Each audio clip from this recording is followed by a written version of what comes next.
نحمدہ ونصلی علی رسولہ الکریم اللہم وفقنا لما تحب و ترضی۔ میرے دوستو، عزت اور کامیابی ہر انسان چاہتا ہے، ہر بندہ یہ چاہتا ہے مجھے عزت مل جائے، کامیابیوں کی بلندیوں تک میں پہنچ جاؤں۔ اب یہ عزت اور کامیابی کیسے ملے گی؟ آج میں آپ کو ایک سورہ توبہ کی 2 آیات مبارکہ کا پاورفل وظیفہ بتلاؤں گا۔ اس وظیفے کو آپ زندگی کا معمول بنا لیں، انشاءاللہ تعالی اللہ تبارک و تعالی آپ کو عزتیں بھی عطا فرمائیں گے اور کامیابیاں بھی آپ کو اللہ تبارک و تعالی عطا فرمائیں گے۔ یہ میرے دوستو مجرب عمل ہے، یہ بزرگان دین کا بتایا ہوا عمل ہے، اتنا پرتاثیر یہ عمل ہے۔ اگر آپ اس کو کریں گے پھر آپ اس کے کمالات کو دیکھیں گے تو حیران ہوں گے اور آپ مجھے دعائیں دیں گے۔ تو وہ عمل کیا ہے میں ذرا آپ کو بتلاتا ہوں، پہلے یہ واقعہ سماعت فرما لیں۔ امام مالک رحمۃ اللہ علیہ بہت بڑے امام تھے، حدیث مبارکہ کا سبق پڑھا رہے تھے۔ ان کی مجلس کے اندر ایک فقیر آیا جس کا نام تھا حضرت شیخ شبلی رحمۃ اللہ علیہ۔ تو امام مالک رحمۃ اللہ علیہ نے جب ان کو دیکھا تو اس کے استقبال کے لیے کھڑے ہو گئے، آگے بڑھے، ان کا ہاتھ پکڑا اور ان کی پیشانی کو بوسہ دیا اور ان کا اعزاز و اکرام فرمایا، اس ترتیب سے ان کو رخصت فرمایا۔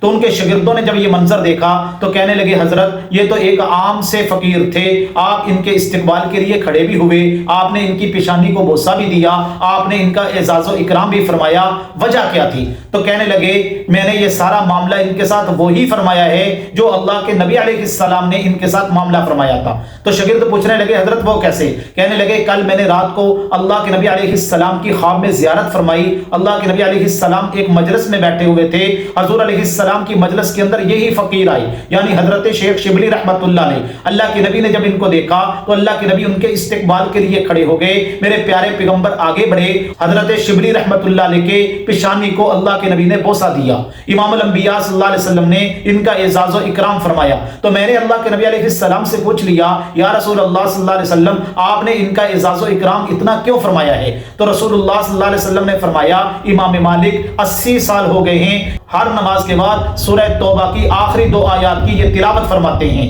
اور ان کی اس تلاوت کی وجہ سے میں نے ان کی پیشانی کو بوسہ دیا ہے کیونکہ یہ دونوں آیات مبارکہ مجھے بڑی پیاری لگتی ہیں، بڑی پسند آتی ہیں۔ تو اس سے آپ اندازہ لگا لیں کہ سورہ توبہ کی آخری 2 آیات جو ہیں یہ کتنی پرتاثیر ہیں۔ اور یہ بھی یاد رکھیں بزرگوں نے لکھا ہے جب تک سورہ توبہ کی دونوں آیات کی بندہ تلاوت فرماتا رہے گا اس وقت تک اس کو موت نہیں آئے گی۔ اب آپ کے ذہن کے اندر ایک سوال پیدا ہوتا ہوگا کہ موت تو برحق ہے، جب اللہ نے ٹائم لکھا ہے موت کا تو موت تو آنی ہے، تو جس دن اس کو موت آنی ہوگی نا اللہ تبارک و تعالیٰ ان 2 آیات کی تلاوت کرنا اس کو بلا دیں گے، اس کو یاد ہی نہیں رہیں گی، ورنہ جب تک یہ پڑھتا رہے گا اس کو میرے دوستوں موت نہیں آئے گی۔ کتابوں میں ایک واقعہ لکھا ہے کہ ایک بزرگ تھے، وہ اپنے شیخ کی خدمت میں بیٹھا کرتے تھے، تو ان کے جو پیر و مرشد تھے انہوں نے کہا کہ آپ ہر نماز کے بعد سورہ توبہ کی آخری 2 آیات کو 7 مرتبہ پڑھا کریں۔ تو انہوں نے اپنی زندگی کا معمول بنا لیا۔